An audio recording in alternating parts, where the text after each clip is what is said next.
Hello friends and welcome to another video. I did a video yesterday talking about one of my tracks being rejected by Pawn 5. Go and watch that video if you haven't watched it yet. And I wanted to expand on this idea or these conversations of why we get tracks rejected. Now that was a terrible example talking about rejection because it was not a rejection based on the actual music, but more on the length of the music track. But nevertheless, it's a rejection. And, obviously you have to be aware of what the limitations are when it comes to the length. But at the same time, we need to be aware of why tracks could get rejected. So there are many reasons why your track will be rejected. Number one is that the production is not good enough, okay? Quality. And now quality on stock libraries is very, very good. It's very, very high quality music. So we need to really improve on our productions. Back in the day, the bar was not so high, but we have moved so much when it comes to stock music, and I believe even with stock video and stock photography as well, that you need to be able to have a good product. And I talk about music as a product because at the end of the day, it is a product when we're selling it on a library. Photography goes through the same process. Nowadays, the quality that you can have in terms of photos is so high. Obviously you have specifications in terms of the resolutions and all of this and the specs for the actual image. But nowadays with videos, with stock video, there's no reason why you shouldn't be able to get a 4K video as a minimum, right? And that's a stock video. Anybody can shoot now on 4K. I don't know if you can get all the way to 8K in terms of resolution on stock libraries. I don't know if that's something that they do, but I'm pretty sure they do. There's no reason. You can go to Pixabay and get a high quality video, for free. So I'm guessing that if you're paying for a stock video on certain libraries and marketplaces, like Motion Array or Audio Jungle or whatever, or even Pawn 5, you should be able to find this type of high quality files. So quality is one of the main reasons why you will get rejected, okay? The production is just not good enough, right? You might have the specs, like the file, okay, the specifications of what the file is supposed to be in terms of resolutions and whatnot, and bit rate and all of this. Which, by the way, some libraries are a little bit more anal about this. I don't see what's the point in having such a high resolution, for example, with Motion Array. But, whatever. Some people want a little bit of a higher quality file. You can't really even hear the difference. And I don't want to get into that conversation because I know a lot of composers that get very anal about it. And I'm like, it just makes no sense. It's a stock track. You know what I mean? You could have your session in that high quality file and specs, and then you bring it down to CD quality, or what it was back in the day, CD quality. At the end of the day, the most likely the person who's going to use this track is going to be using an MP3 version of it. You can't really listen to it. It's going to be in the back of some voiceover anyways.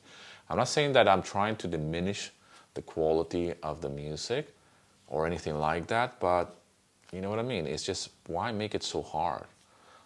Especially when we have to go from one library to another and we have the same file. Now we have to convert it to a different file. There's libraries out there that actually do not want certain MP3 quality, so you have to find the right quality or the right file spec for an MP3 version of your track. Come on, man. I know I sound a little bit jaded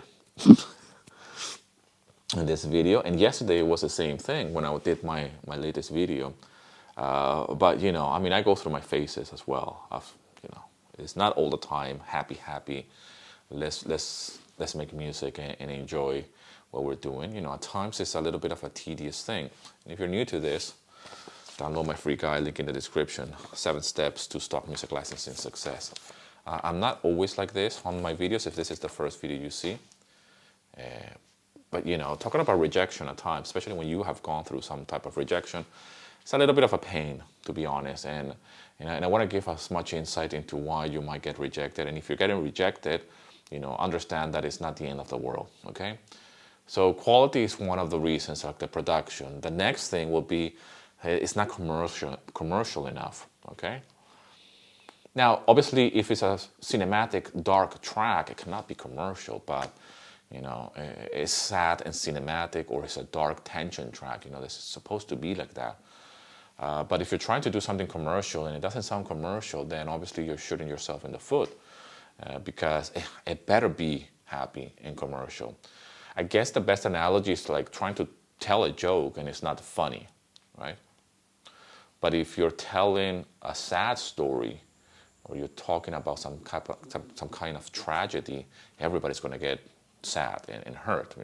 There's something about that, right? There's something about negativity or bad things, or even with dark music, that it just touches the vein very, very easy, because we just tap into that very quickly. I mean, if I want to feel like shit, I just go and watch the news immediately. You know what I mean? But if you want to make yourself feel better, that's another story. That requires work, right? You need to either read something that is funny, watch a funny video, watch some comedy, someone telling you a joke, or listen to happy music. That's a little bit harder. It requires more work. So if you're doing commercial music, or happy music, feel good, inspirational music, it is tough. It's easier to do dark music, for sure, hands down. I mean, you can go with one finger on the keyboard and you have like some dark cinematic patch. You just go like that and it creates an atmosphere. That's it. That's your dark cinematic track, and you can call it whatever you want. It's very easy to do something that is, within reason, obviously. I'm trying to be generic here. I mean, I'm not putting dark cinematic music down in any way, shape, or form. I mean, I love to make this type of tracks, even though I have only a handful of them, because it does require a little bit of creativity as well. But you get my point, right? So that's one of the things to consider. Commercial music, if it's going to be commercial, it's going to be happy, it better be happy, and it will require a little bit of effort on your part, because it is hard to build something. It's easy to bring things down. It's easy to just throw negativity and to be negative. But to make someone feel better, and especially with the music, or to have something that like, hey, is this good? Right? Does this make you feel happy? Does this make you feel inspired? Does this make you feel, good? That's requires a lot of effort, for sure. In any medium, right? In any medium, from telling jokes, from doing movies, doing a video. And in fact, if I was doing YouTube videos and I wanted to touch into comedy, for example, and make videos about making people laugh, that is a tough job, my friend. It's really, really hard. Anyways, I'm going on a different tangent now, but I just want to make a point here. Another thing is that you still might get rejected because we talked about the production and the quality. We talked about the fact that the genre might not be commercial enough, which is most of the reasons why libraries will reject one of your tracks. And the third thing will be, yes, the mixing and the mastering, okay? I know that I say a lot here on the channel that a lot of people obsess about the mix and the mastering. And there is reasons for that, but at the same time, I believe that composition and arrangement is where the problem lies. Okay? However, you could still have everything in place, but your mixing and your mastering is not where it needs to be. And you can say that this falls in the category of production quality. But there is certain tracks out there that they sound good. I mean, I have heard some tracks, man, that they are clipping all over the place. And I wonder why they are still online. And how come these people have actually composed something like that? It has gone through the review process, got accepted, and it's on a library. I mean, as a library owner, I will feel ashamed to have a track that has no dynamic range. The waveform is as square as this. I mean, there's no peaks. It's just one solid thing. And it doesn't matter what genre it is that we're talking about here. And you can hear the clipping, the digital clipping of the audio. That's the worst, man. That's the worst sound ever. you know. I mean, in order to get digital clipping like that, you have slammed that limiter and that compressor, you know, way too much. And it's not even that. The signal from the beginning of the production was way too hot. Obviously, as they start adding another track and another track, then obviously the output is so saturated. I mean, you can hear it, man. I mean, I've heard tracks like that even on Audio Jungle. Okay. And I bring Audio Jungle here because, you know, they have a very tough review process, and you know, and I guess composers, they just can't contain themselves when it comes down to levels. And you have to find the right balance. And it all comes down to the mixing, obviously, and the mastering, but at the same time, how did you put those tracks together from the beginning? Because once the levels are too hot from the beginning, like if you put the piano and it's like reaching 0 dBs, and then the next instrument is the bass and the drums and everything, guess what's going to happen in the output? You know, you need to bring the faders down, or get some gain reduction, or get a gain plug-in and just reduce a little bit that level because it's way too hot, you know. But that's another problem, and it requires having an ear and understanding when you've gone too far, okay? Or maybe you haven't given it enough volume, but most of the time it's way too much, and I think that's the problem. Most of the times it's way too much volume. It's very rare to hear a track that is very, very quiet, you know. I mean, I have come across tracks like that when I'm teaching and I'm doing track reviews from clients.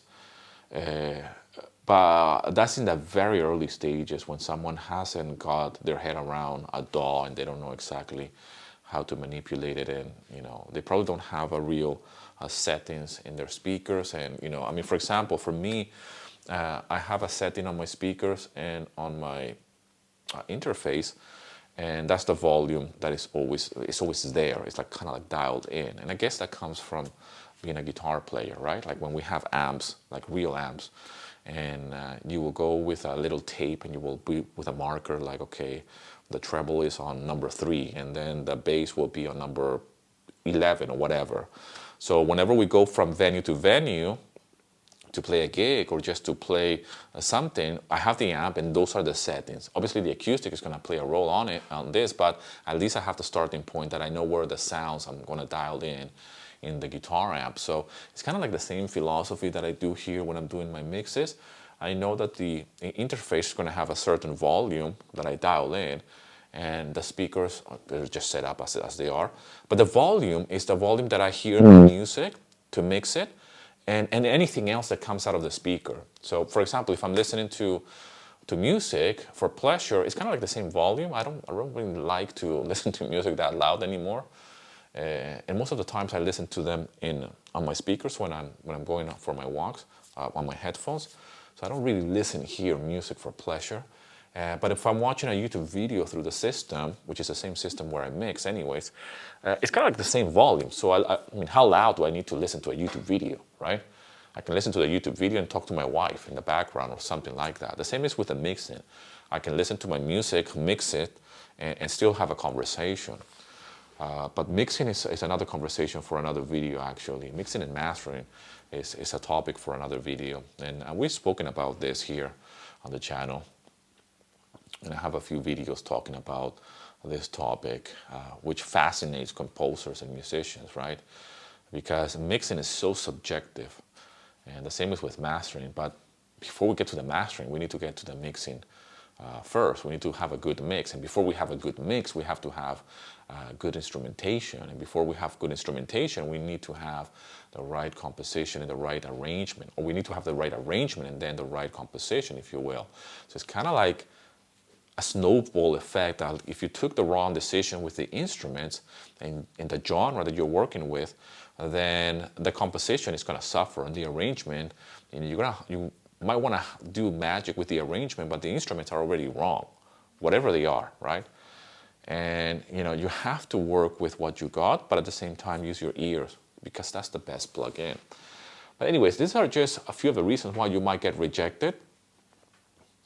And I mean, there's more reasons for that, but those are the main reasons. I mean, you could get rejected just because they don't need any more corporate music. or they don't need any more cinematic music, they want something else. There's so many reasons why you could get rejected, but those are the main reasons, you know, and we just take it as it goes. Rejection is part of this gig of being a composer for media, and you know, don't get emotional about it. I used to suffer a lot, man. I went through a very difficult time when I got started because I was not getting any sales in the beginning, and I was getting just rejection after rejection from one library.